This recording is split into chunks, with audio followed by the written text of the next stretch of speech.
Hello everyone, welcome to IS Help Desk. Today we are going to see banking part 3. We have already completed banking part 1 and part 2, so you should watch those videos. Before banking, we have completed very important topics such as introduction to economy, national income and monetary policy. You should not miss those videos as well because these are very important for prelims as well as mains. Let's begin with committees on banking reform. India में जो भी banking reform हुए हैं banking sector के, उसमें expert committees के बहुत बड़ा रोल रहा है, जिसे आरबीआई ने टाइम टू टाइम फॉर्म किया है। इसलिए फॉर्म किया है ताकि बैंक्स के हेल्थ, इफिशिएंसी और कम्पिटिटिवनेस को इन्हांस किया जा सके, बढ़ाया जा सके।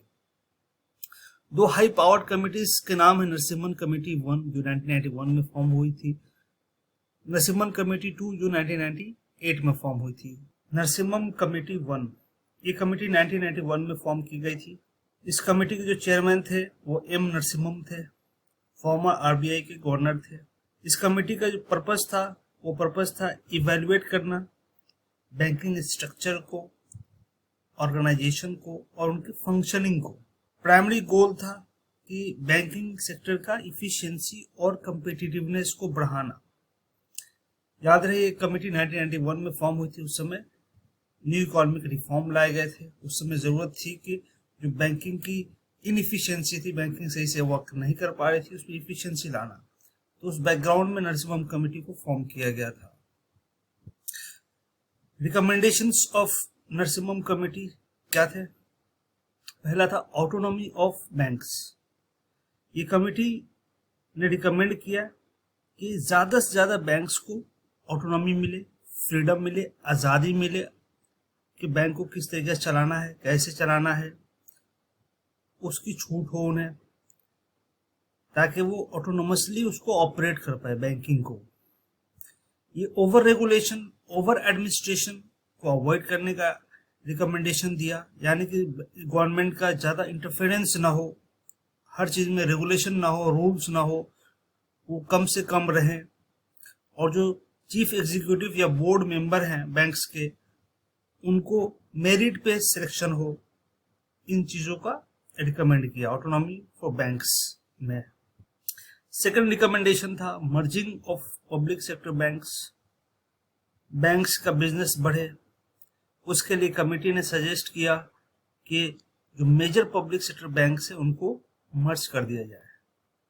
मर्ज कर दिया जाए मतलब दो बैंक्स है वो एक बैंक बन जाए और काम करे, या तीन बैंक है वो तीन बैंक को एक बैंक बना दो और उसके हिसाब से वो एक बैंक बन के काम करे, ताकि उसमें ज़्यादा स्ट्रेंथ हो, ज़्यादा उनको फाइनेंशियल कैपेसिटी हो, ताकि वो अपने बिजनेस को अच्छे से चला पाए। अगला रिकमेंडेशन थी addressing non performing asset, NPA.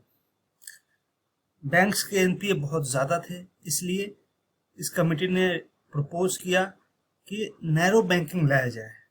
Narrow banking जहां पे शॉर्ट टर्म के लिए इन्वेस्टमेंट होती है और रिस्क फ्री एसेट में वो इन्वेस्ट करते हैं, जिसमें ज्यादा रिस्क नहीं है, यानी गवर्नमेंट सिक्योरिटीज में। इस रिकमेंडेशन के बाद securitisation and reconstruction of financial asset and enforcement of security interest act 2002 लाया गया। कमिटीज ने आरबीआई के रोल के ऊपर भी रिकमेंड किया कि आरबीआई का रोल ये होना चाहिए कि बैंकिंग को रेगुलेट करे, लेकिन उनका ओनरशिप, आरबीआई का ओनरशिप किसी भी बैंक में ना हो, इसकी भी रिकमेंडेशन दिया नरसिम्हम कमेटी 1 ने। नेक्स्ट रिकमेंडेशन थी कैपिटल एडिक्वेसी रेशियो को बढ़ाने के लिए। इस कमेटी ने रिकमेंड किया कि कैपिटल एडिक्वेसी रेशियो को बढ़ा दिया जाए ताकि फाइनेंशियल स्टेबिलिटी बैंक का बरकरार रहे, फाइनेंशियली वो स्ट्रांग रहे। इसलिए कैपिटल एडिक्वेसी उनका रेशियो अच्छा रहेगा तो बैंक की स्टेबिलिटी भी अच्छी रहेगी। सो इस हिसाब से हम देखते हैं कि नरसिम्हम कमेटी 1 की जो रिकमेंडेशन थी बहुत इम्पोर्टेंट था बैंकिंग सेक्टर में रिफॉर्म लाने के लिए।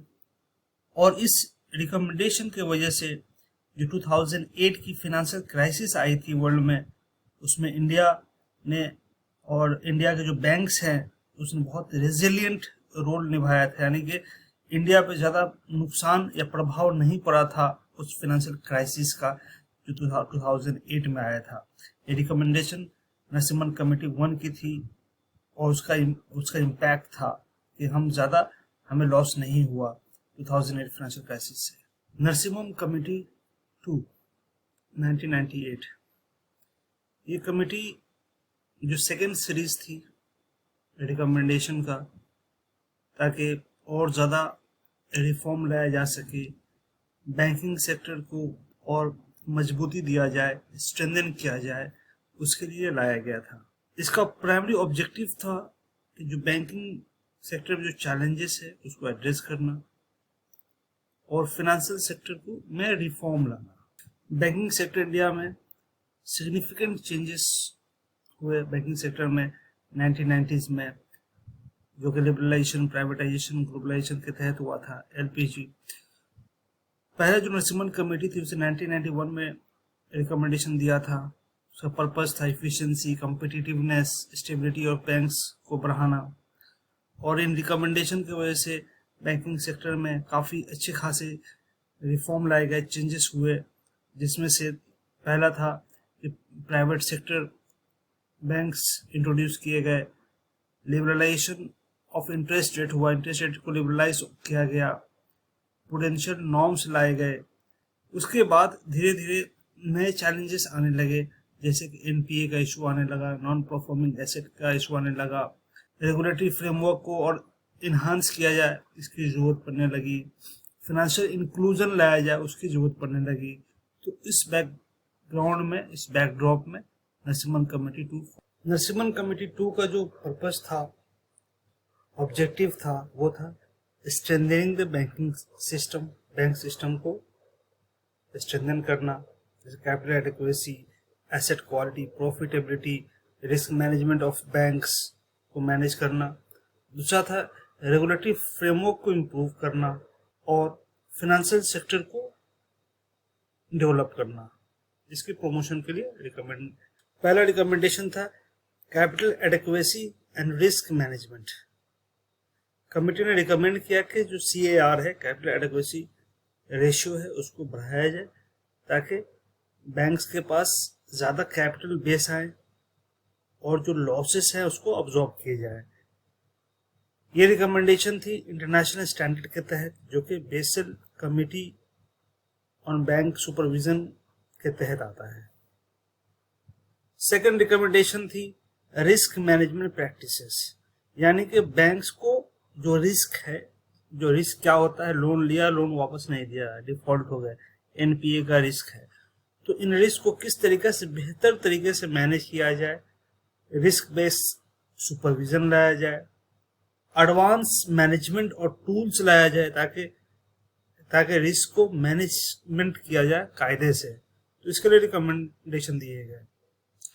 Asset quality and non performing asset, NPA, इस कमेटी ने रिकमेंड किया कि एनपीए के लिए जो रूल्स हैं उनको और स्ट्रिक्ट बनाया जाए, नॉर्म्स को और स्ट्रॉन्गर बनाया जाए, और बैंक्स को जो उनके रीपेमेंट स्टेटस है उन्हें इस तरीके से क्लासिफाई करना चाहिए, जैसे कि स्टैंडर्ड, सब स्टैंडर्ड, डाउटफुल और लॉस, इस हिसाब से क्लासिफाई करना चाहिए एनपीए के लिए। रिजोल्यूशन फॉर एनपीए, रिकमेंडेशन आया कि टाइमली जो एनपीए है उसको रिकॉग्नाइज किया जाए कि एनपीए की कितनी तादाद है, क्या इसका अमाउंट है, किस तरीके से लोन को रीस्ट्रक्चर किया जाए, कैसे रिकवरी की जाए, और किस तरीके से डेट रिकवरी ट्राइब्यूनल है उनको स्ट्रॉन्गर बनाया जाए। एसेट रिकंस्ट्रक्शन कंपनीज की भी रिकमेंडेशन दी गई ARCs के लिए। बैंकिंग कंसोलिडेशन एंड स्ट्रक्चर, इस कमेटी ने बैंकिंग को कंसोलिडेट कैसे किया जाए उसके लिए रिकमेंडेशन दिया, जिसमें था merger, acquisition, restructuring of banks to improve the economies scale, operational efficiency and risk management, यानी कि जो बैंक है उनको कंसोलिडेट किए जाए। बहुत सारे बैंक्स की जरूरत नहीं है, कुछ बैंक हो लेकिन स्ट्रॉन्गर हो, इसलिए अगर 2-4 बैंक हैं 10 बैंक हैं, 4 बैंक को एक मर्ज करके एक कर दिया जाए, या छोटे बैंक है उनको बड़े बैंक में मिला लिया जाए, ताकि बैंक ज़्यादा स्ट्रॉन्गर रहेंगे तो वो अच्छे से परफॉर्म कर पाएंगे, अपने रिस्क को मैनेज कर पाएंगे। इस कमेटी ने फॉरेन बैंक्स की एंट्री के लिए भी रिकमेंडेशन दिए कि फेज बेस्ड पे, यानी फेज वाइज जो एफडीआई है, फॉरेन डायरेक्ट इन्वेस्टमेंट है, या फॉरेन बैंक्स है, उनको इंडिया में एंट्री करवाया जाए। नेक्स्ट बहुत इंपॉर्टेंट रेगुलेटरी ऑटोनॉमी का रिकमेंडेशन दिया गया कि आरबीआई या दूसरी जो रेगुलेटरी बॉडीज हैं उनको स्ट्रॉन्गर बनाया जाए, ताकि वो अपने डिसीजन अपने आप ले पाएं और उनके डिसीजन में एक इंडिपेंडेंस हो, गवर्नमेंट का ज़्यादा इंटरफेरेंस ना हो, इसकी रिकमेंडेशन दी गई। Risk based supervision, risk based supervision के ऊपर में भी रिकमेंड की गई। पहला है कि बैंक जो रिस्क है उसको जितना जल्दी से जल्दी आइडेंटिफाई किया जाए, अर्ली डिटेक्शन किया जाए और प्रोएक्टिव मेजर लिया जाए रेगुलेटर यानी आरबीआई की तरफ से, ताकि उस रिस्क को कम किया जाए। इसको कहते हैं risk based supervision, risk based supervision RBS. Corporate governance and transparency के लिए भी रिकमेंडेशन दी गई, ताकि जो रिस्क मैनेजमेंट कमिटीज हैं, ट्रांसपेरेंसी है, डिस्क्लोजर रिक्वायरमेंट को और अच्छा किया जाए। ऑडिट और अकाउंटेबिलिटी की भी रिकमेंडेशन दी गई कि एक्सटर्नल ऑडिटर हो जो स्क्रूटनी करे बैंक्स को, कॉर्पोरेट एजेंसीज को। टेक्नोलॉजी एंड इनोवेशन की बात की गई कि बैंक्स में डिजिटल बैंकिंग सॉल्यूशन होना चाहिए, ऑटोमेशन होना चाहिए, ताकि ऑपरेशनल इफिशिएंसी को बढ़ाया जा सके, कस्टमर सर्विसेज को अच्छे किया जा सके और रिस्क मैनेजमेंट किया जा सके। इलेक्ट्रॉनिक पेमेंट की बात की गई कि इलेक्ट्रॉनिक पेमेंट सिस्टम को इंट्रोड्यूस किए जाए, जिस तरीके से real time gross settlement system है, RTGS, EFT, electronic fund transfer and national electronic fund transfer, NEFT की रिकमेंडेशन दी गई। अगला अहम रिकमेंडेशन थी financial inclusion and rural banking के लिए कि प्रायोरिटी सेक्टर लेंडिंग लाए जाएं। उनका टारगेट जो बैंक से टारगेट हो प्रायोरिटी सेक्टर लेंडिंग हो, पीएसएल हो, ताकि जो बैंक से क्रेडिट है वो फ्लो हो एग्रीकल्चर में, स्मॉल बिजनेस में, रूरल डेवलपमेंट में बैंक्स ज़्यादा हेल्प करें, लोन दें, सपोर्ट करें उन्हें। साथ में ये भी रिकमेंड किया गया कि माइक्रो फाइनेंस और स्मॉल सेविंग को बढ़ाया जाए।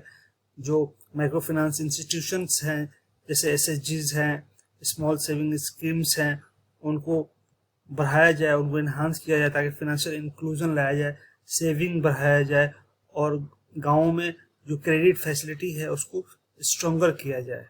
साथ साथ इस कमेटी ने जो रिकमेंडेशन दी है उसमें से कैपिटल मार्केट रिफॉर्म भी है, सिक्योरिटी मार्केट रेगुलेशन है, इंटरनेशनल बेस्ड प्रैक्टिसेस है, जो बेसल 2 फ्रेमवर्क के तहत बेस्ट प्रैक्टिसेस हैं उसको लाया जाए। फाइनेंशियल सेक्टर लिबरलाइजेशन लाया जाए, जैसे फॉरेन एक्सचेंज कंट्रोल हुआ, इंटरेस्ट रेट डीरेगुलेशन हुआ, मार्केट ओपननेस हुआ, ये सब जो रिफॉर्म है उनको लाया जाए। तो हम देखते हैं नरसिम्हम कमेटी 2 ने जो रिकमेंडेशन दिए वो बहुत हेल्पफुल रहा बैंकिंग सेक्टर के लिए, बैंकिंग सेक्टर को स्ट्रॉन्गर बनाने में, उनके रेगुलेटरी फ्रेमवर्क को इम्प्रूव करने में, उनकी कंसोलिडेशन इफिशिएंसी को बढ़ाने में, टेक्नोलॉजी अडॉप्शन और इनोवेशन के लिए बहुत इंपॉर्टेंट रिकमेंडेशन था नरसिम्हम कमेटी 2 का। Now let's see other significant committees on banking reform. The first is R H. Khan committee. R H. Khan committee 1997 में इस्टेब्लिश की गई थी आरबीआई के थ्रू। इसका जो मेन टास्क था वो था किस तरीके से बैंकिंग सेक्टर को मॉडर्नाइज किया जाए, इफिशिएंसी बढ़ाया जाए, ये इसका टास्क था। तो रिकमेंडेशन जो थे आर.एच. खान कमेटी के, पहला रिकमेंडेशन था कि एंट्री ऑफ न्यू बैंक्स। इन्होंने कहा कि नए बैंक्स को अलाउ करना चाहिए कि आए, सेटअप करें, ताकि कंपटीशन हो, इनोवेशन हो बैंकिंग इंडस्ट्री में।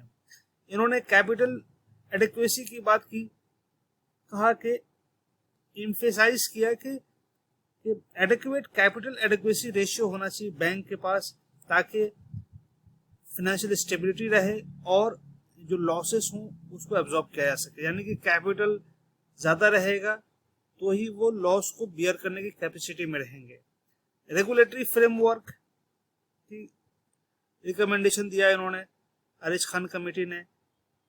इन्होंने ये कहा कि रेगुलेटरी जो सिस्टम है उसको स्ट्रॉन्ग बनाना पड़ेगा ताकि बैंकिंग में एक ट्रांसपेरेंसी आ सके, अकाउंटेबिलिटी आ सके और रिस्क मैनेजमेंट प्रैक्टिसेस को अडॉप्ट किया जा सके।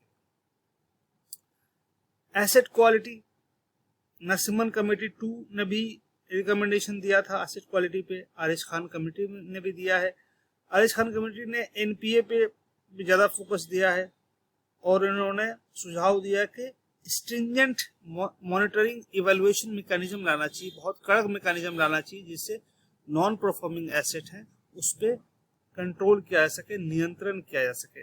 टेक्नोलॉजी एडॉप्शन का इन्होंने रिकमेंड किया था कि बैंकिंग में टेक्नोलॉजी अडॉप्ट होना चाहिए ताकि कंपटीशन हाई रहे और कस्टमर को बेटर सर्विसेज दी जा सके और रिस्क मैनेजमेंट भी किया जा सके। फिनेंशियल इंक्लूजन का इन्होंने रिकमेंडेशन दिया आरिज खान कमेटी ने कि गांव-गांव, दूर दराज के इलाकों में बैंकिंग सर्विसेज पहुंचे, लोगों के पास बैंक के खाते हों, अकाउंट में पैसे जमा करें, वहां से पैसे लें, लोन लें, ताकि एक फिनेंशियल ट्रांजैक्शन बढ़े। गवर्नेंस एंड मैनेजमेंट के ऊपर भी इन्होंने रिकमेंड किया। तो इस तरीके से हमने देखा कि आरिज खान कमेटी ने किस तरीके से बैंकिंग में अपने अलग अलग रिकमेंडेशन दिए।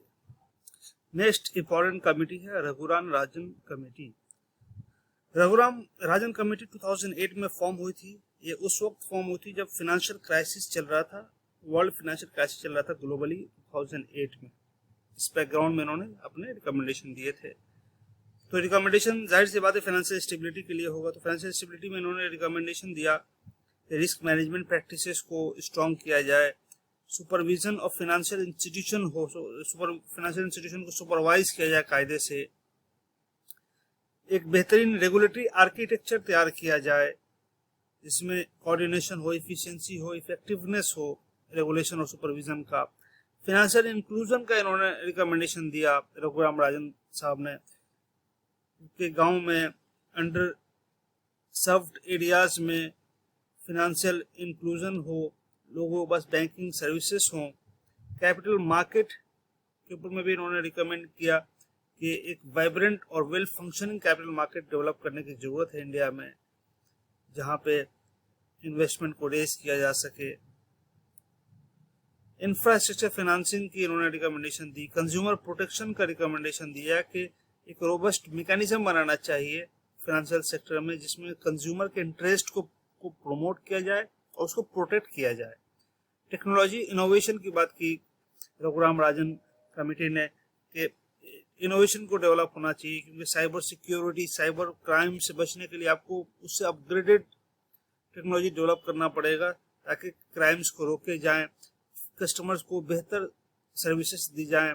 फिनटेक डेवलपमेंट की इन्होंने रिकमेंडेशन दी, डिजिटल पेमेंट की रिकमेंडेशन दी, फाइनेंशियल लिटरेसी और एजुकेशन के ऊपर भी इन्होंने ध्यान दिया रघुराम राजन कमेटी ने कि फाइनेंशियल एजुकेशन होना चाहिए, लिटरेसी होना चाहिए इंडिविजुअल्स के पास, ताकि वो बेहतर तरीके से अपने फाइनेंशियल प्रोडक्ट को समझ सके और उसको मैनेज कर सके।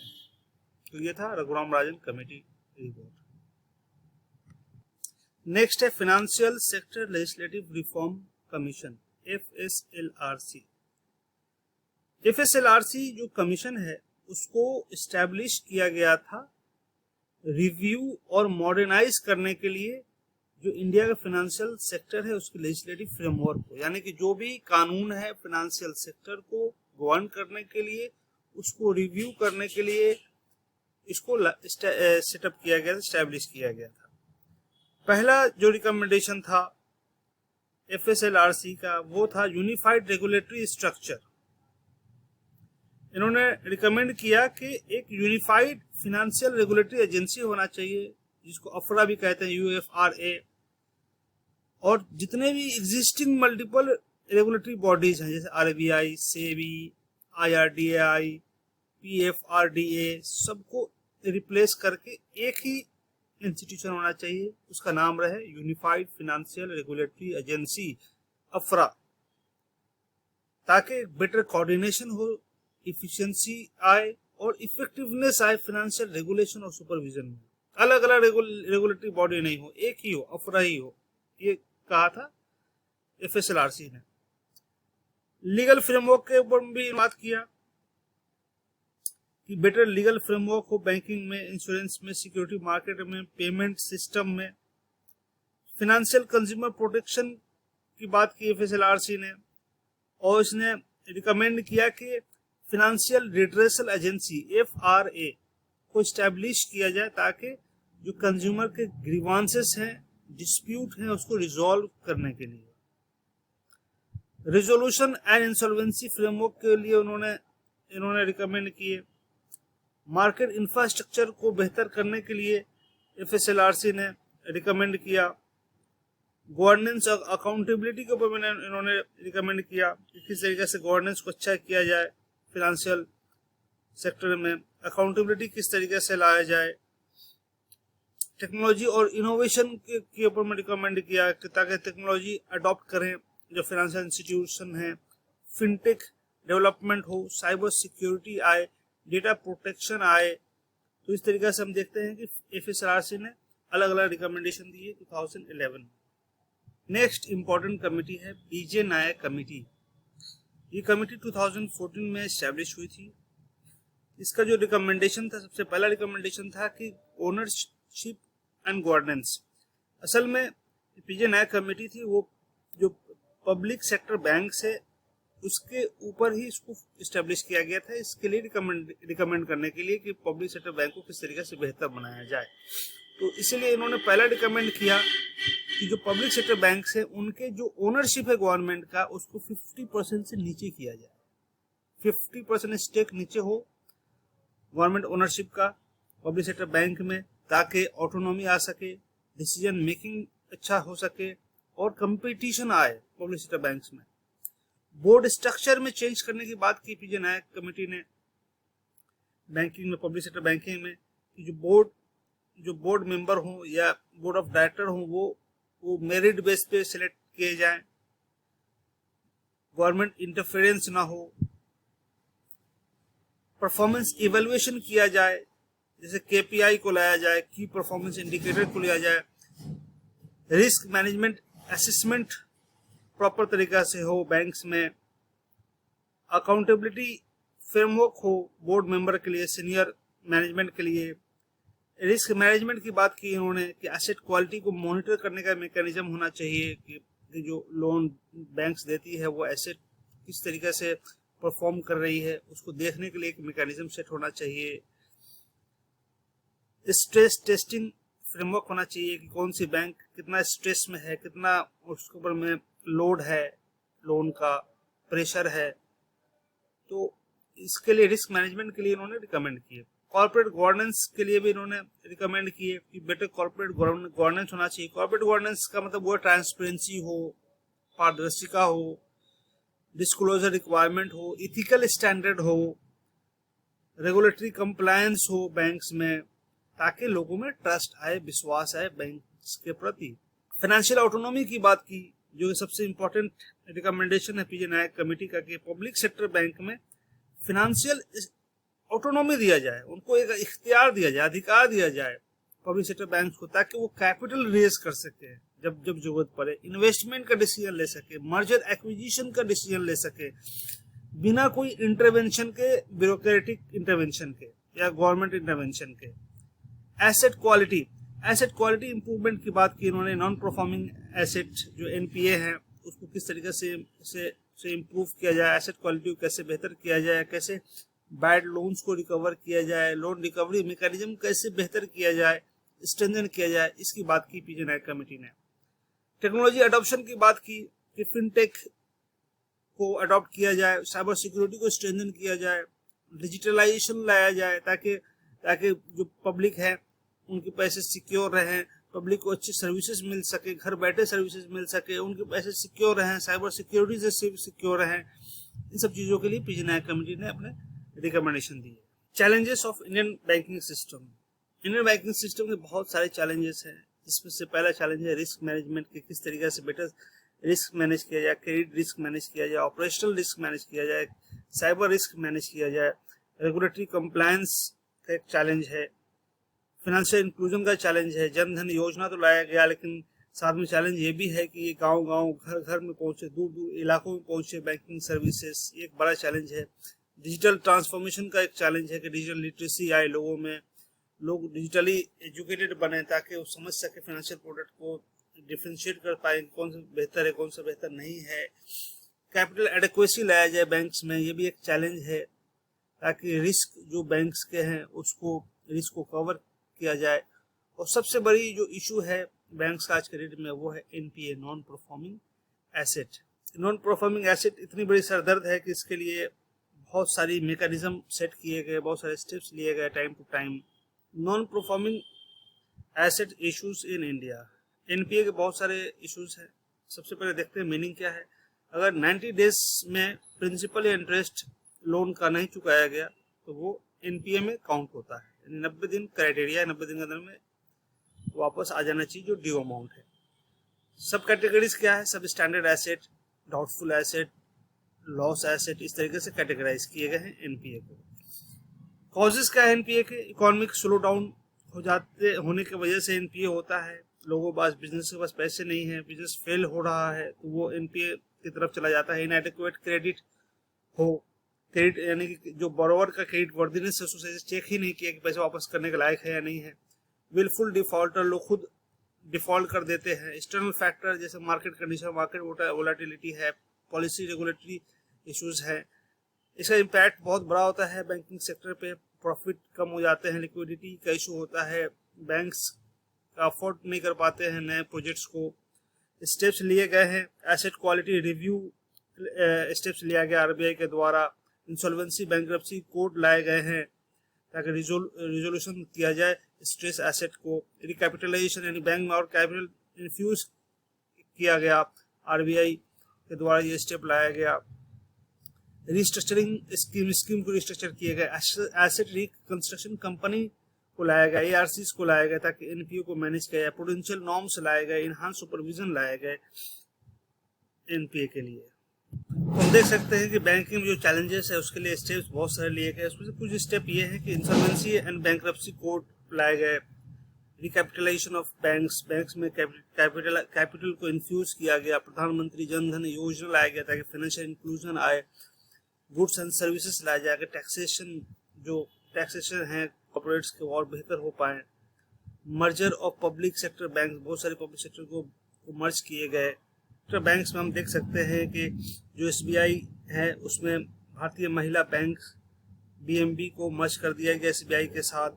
बैंक ऑफ बड़ौदा को मर्ज कर दिया गया देना बैंक के साथ, विजया बैंक के साथ। कनाडा बैंक को मर्ज कर दिया गया सिंडिकेट बैंक के साथ। इंडियन बैंक को मर्ज कर दिया गया इलाहाबाद बैंक के साथ।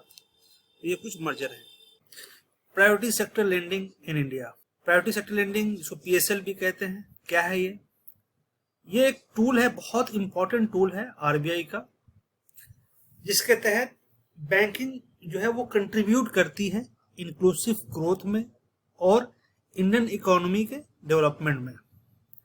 इसमें बैंक्स को मैंडेट दिया जाता है, उनको जरूरी होता है कि कुछ अमाउंट स्पेसिफाइड एरियाज में वो लेंड करें, यानी कि कुछ पोर्शन अपना जो लोन का है वो स्पेसिफाइड कुछ खास एरिया में वो लेंडिंग करें, लोन दें, जैसे कि एग्रीकल्चर, एमएसएमई, एजुकेशन, हाउसिंग और अदर सेक्टर जो क्रूशियल है वेलफेयर ऑफ पॉपुलेशन के लिए, लोगों की भलाई के लिए जो जरूरत है। Objectives of priority sector lending, priority sector lending के बहुत सारे ऑब्जेक्टिव हैं, मल्टी फेसेटेड ऑब्जेक्टिव्स हैं। इनका मेन ऑब्जेक्टिव है सोशो इकोनॉमिक डेवलपमेंट को अचीव करना।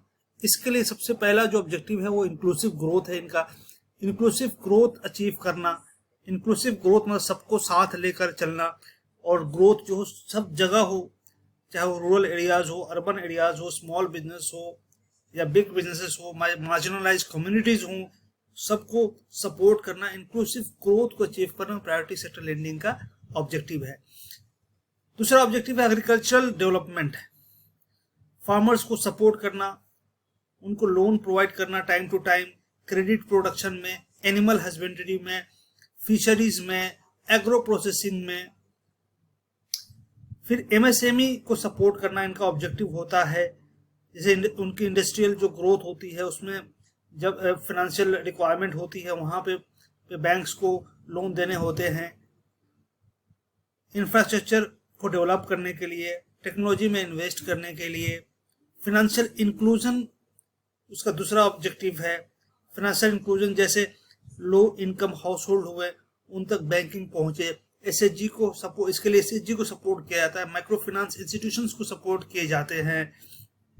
Housing and infrastructure development, rural semi urban areas में जो इंफ्रास्ट्रक्चर है, हाउसिंग फैसिलिटीज है, उनको डेवलप करने के लिए बैंक लोन देती है। एजुकेशन एंड हेल्थ केयर को सपोर्ट करना इनका ऑब्जेक्टिव होता है। जैसे स्टूडेंट लोन हो गया, एजुकेशन इंफ्रास्ट्रक्चर डेवलपमेंट हो गया, उसमें सपोर्ट करती है। इन्वायरमेंटल सस्टेनेबिलिटी भी ऑब्जेक्टिव होता है प्रायोरिटी सेक्टर लेंडिंग का। इन्वायरमेंटल सस्टेनेबिलिटी में जैसे क्लाइमेट रेजिलियंस हो गया, जैसे क्लाइमेट चेंज हो रहा है उसको रोकने के लिए जो जो उपाय किए जा सकते हैं, जिसमें पैसे की रिक्वायरमेंट है, लोन देने की रिक्वायरमेंट है, जैसे ग्रीन टेक्नोलॉजी हो गया, उसको डेवलप करने के लिए अगर कहीं पर सपोर्ट लगे तो बैंक सपोर्ट करती है। सोशल एम्पावरमेंट में एससी एसटी हो गए या दूसरे डिसएडवांटेज ग्रुप हो गए, उनकी सोशल एम्पावरमेंट के लिए सपोर्ट करती है। तो इस तरीके से हमने देखा कि क्या ऑब्जेक्टिव्स हैं प्रायोरिटी सेक्टर लेंडिंग के। Significance of priority sector lending, significance बहुत सारे हैं पीएसएल के। पहला इंक्लूसिव ग्रोथ है, रूरल एरियाज में स्मॉल बिजनेसेस को, मार्जिनलाइज कम्युनिटीज को डेवलप करना, rural development, support for small enterprises जैसे एमएसएमई हो गए उनको सपोर्ट करती है, सबसे बड़ा बेनिफिट है पीएसएल का।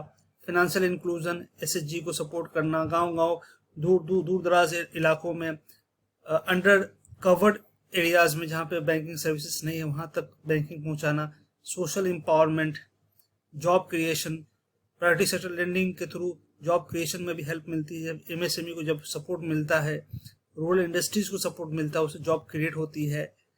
Compliance with regulatory requirement, stimulating the economic activity, priority sector lending से इकोनॉमिक एक्टिविटी बढ़ता है, इकोनॉमी बूस्ट होता है। रिस्क डाइवर्सिफिकेशन, अलग अलग एरियाज में लोन दिए जाते हैं जिससे क्या होता है, रिस्क डाइवर्सिफाई हो जाता है। सस्टेनेबल डेवलपमेंट में हेल्प मिलता है, एनवायरमेंट कंजर्वेशन में, सस्टेनेबल प्रैक्टिसेस में हेल्प मिलता है। तो ये सब सिग्निफिकेंस है प्रायोरिटी सेक्टर लेंडिंग के। Challenge future outlook of priority sector lending, priority sector lending के बहुत सारे बेनिफिट्स हैं, सिग्निफिकेंस हैं, साथ में इसके चैलेंजेस भी हैं। पहला चैलेंज है कंप्लायंस बर्डन। कंप्लायंस बर्डन इस तरीके से होता है कि बैंक को मैंडेट होता है कि रूरल और कोऑपरेटिव बैंक को सपोर्ट करें, लेकिन कोऑपरेटिव बैंक्स और जो रूरल बैंक्स हैं वो कई बार डिफिकल्टी उन्हें फेस करना पड़ता है क्योंकि उनके पास लिमिटेड रिसोर्स होते हैं, उनके मार्केट कंस्ट्रेंट्स होते हैं, पैसे कम होते हैं, तो किस तरीके से वो लोन दे पाएंगे। तो लिमिटेड रिसोर्स की वजह से उन्हें चैलेंज फेस करना पड़ता है कोऑपरेटिव बैंक्स को या रूरल बैंक्स को। रिस्क मैनेजमेंट, रिस्क मैनेजमेंट एक बहुत बड़ा चैलेंज है क्योंकि जो प्रायोरिटी सेक्टर लेंडिंग है उसमें एग्रीकल्चर आता है। एग्रीकल्चर में बहुत सारे बहुत सारे छोटे छोटे स्मॉल फार्मर्स होते हैं, मार्जिनलाइज फार्मर्स होते हैं, स्मॉल बिजनेसेस भी होते हैं, उनको लोन देना, लेकिन वो लोन कई बार रिस्कियर भी होते हैं क्योंकि agriculture weather related risk face करती है। फसल ही नहीं हुआ, लोन दिया गया तो वो तो बैड डेट हो जाएगा, लोन वापस आएगा नहीं, डिफॉल्ट के चांसेस होते हैं। क्रेडिट क्वालिटी एक चैलेंज होता है कि किसको लोन दिया जाए, किसको नहीं दिया जाए, क्या क्राइटेरिया सेट किया जाए। इंफ्रास्ट्रक्चर कनेक्टिविटी एक बहुत बड़ा चैलेंज है प्रायोरिटी सेक्टर लेंडिंग के लिए क्योंकि दूर दराज इलाकों में लोन देने के लिए या बैंकिंग सर्विसेज पहुंचाने के लिए कायदे से इंफ्रास्ट्रक्चर डेवलप नहीं है, जैसे रोड कनेक्टिविटीज नहीं है। Availability of skill man power, loan तो देने हैं, गवर्नमेंट कहती है, आरबीआई कहती है कि आपको लोन पहुंचाने हैं दूर दराज इलाकों में, रूरल एरियाज में, मार्जिनलाइज कम्युनिटीज को, लेकिन उसको पहुंचाने के लिए उस इलाकों में स्किल्ड मैन पावर होना चाहिए जो उसको फैसिलिटेट करे, उस लोन देने को। तो स्किल मैन पावर की कमी है, टेक्नोलॉजी एडॉप्शन की कमी है, इंटरेस्ट रेट सबवर्जन एक इशू है। इंटरेस्ट रेट सबवर्जन जैसे हो गया कि offering subsidize interest rate on agricultural loan में reduce bank net interest. Bank को कहा जाता है कि आपको लोन देना है सब्सिडाइज यानी कम इंटरेस्ट पे, उससे उनके प्रॉफिट मार्जिनल जो प्रॉफिट है वो कम हो जाता है। कई बार अगर आरबीआई ने गवर्नमेंट ने उसको फुलफिल नहीं किया, उस इंटरेस्ट को पूरा नहीं किया जो बैंक को जरूरत है, तो उससे सब्सिडाइज देने की वजह से उनको कई बार लॉस हो जाता है। यानी कम इंटरेस्ट पे लोन देते हैं, गवर्नमेंट ने उसको पूरा नहीं किया, जैसे लेना है 10%, उसने 5% पे लोन दिया फार्मर्स को, 5% उसको फिर भी रिक्वायरमेंट है गवर्नमेंट से, गवर्नमेंट अगर नहीं दिया तो उसका लॉस होता है। तो यह है interest rate subversion. Seasonal and cyclical nature of agriculture, agriculture fluctuate होती रहती है, crop cycle monsoon pattern change होता रहता है, वो एक चैलेंज है। तो हमने देखा किस तरीके से बहुत सारे चैलेंजेस हैं प्राइवेट सेक्टर लेंडिंग के। फ्यूचर आउटलुक, इंडियन इकोनॉमी एक फास्टेस्ट ग्रोइंग इकोनॉमी है, लेकिन इस फास्टेस्ट ग्रोइंग इकोनॉमी को इंक्लूसिव बनाने के लिए ग्रोथ सब जगह होना चाहिए, समान स्तर पर होना चाहिए, चाहे वो रूरल एरिया हो, चाहे अर्बन एरिया हो, चाहे गरीब हो, चाहे अमीर हो, सारे सेक्शन को इक्वली बेनिफिट होना चाहिए ग्रोथ का। तो प्राइवेट सेक्टर लेंडिंग का जो रोल है यहाँ पे आता है कि सारे सेक्शन में ग्रोथ का बेनिफिट को पहुंचाए, यह है इसका future outlook. Financial inclusion, financial inclusion क्या है? फाइनेंशियल इंक्लूजन में इंडिविजुअल, बिजनेस और स्पेशली जो अंडर सर्व्ड या मार्जिनलाइज कम्युनिटीज हैं उन तक जो फाइनेंशियल सर्विसेज है पहुंचाने को फाइनेंशियल इंक्लूजन कहते हैं। जो फाइनेंशियल सर्विसेज पहुंचेगी या फाइनेंशियल प्रोडक्ट पहुंचेगी वो अफोर्डेबल होना चाहिए और अप्रोप्रिएट होना चाहिए। फाइनेंशियल इंक्लूजन का गोल क्या है?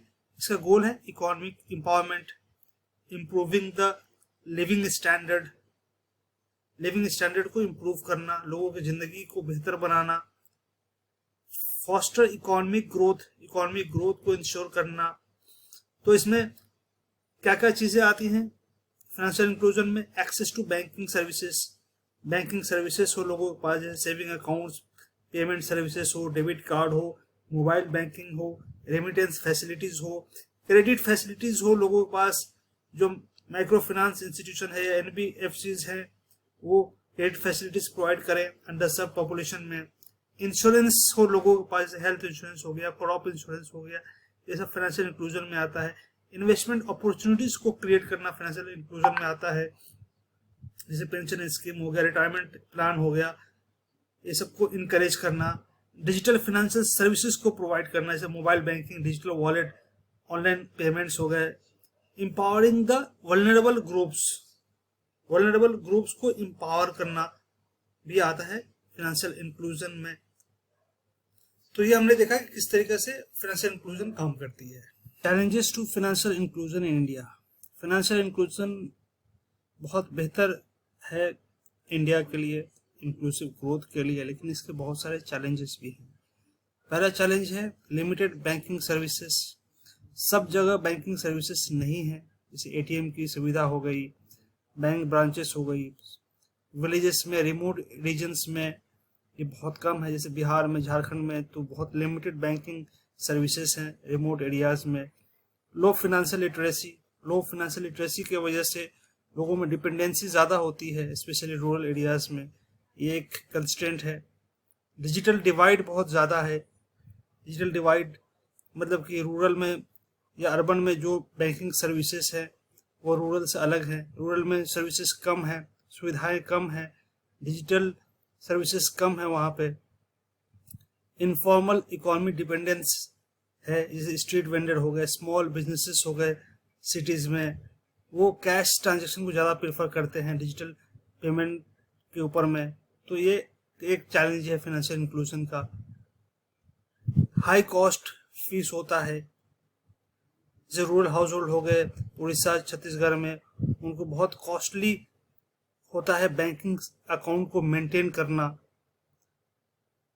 रेगुलेटरी कंस्ट्रेंट्स है, जैसे केवाईसी नॉर्म्स को फुलफिल करना होता है, वो फिनेंशियल इंक्लूजन में एक हिंड्रेंस पैदा करती है।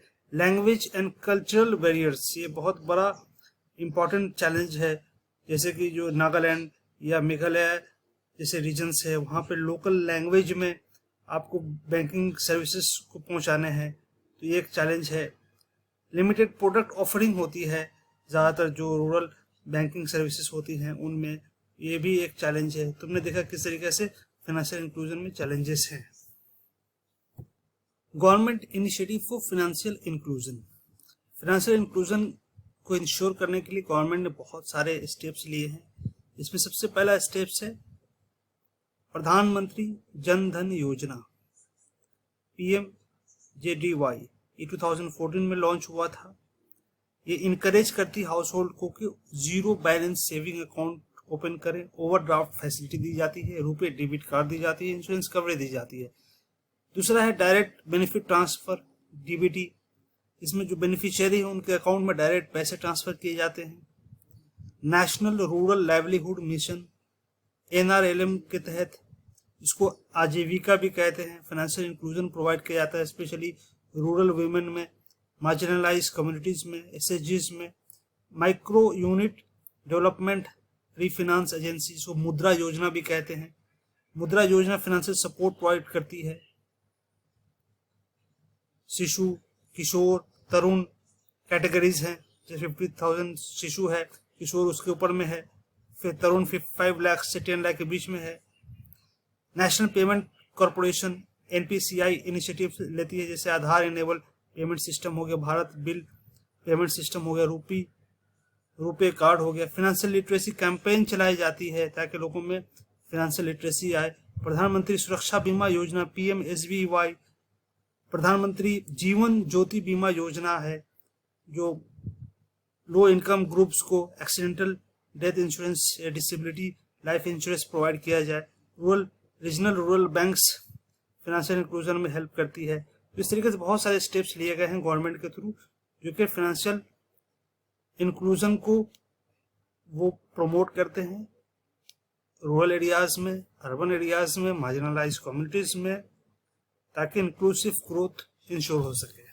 With this we complete the entire banking chapter. The upcoming classes will be taken on public finance, under which we will cover fiscal policy, government budgeting, taxation and subsidies. You should watch them all because these are very important topics from UPSC prelims as well as mains point of view. Thank you very much. If you like our video, please like, share and subscribe our channel.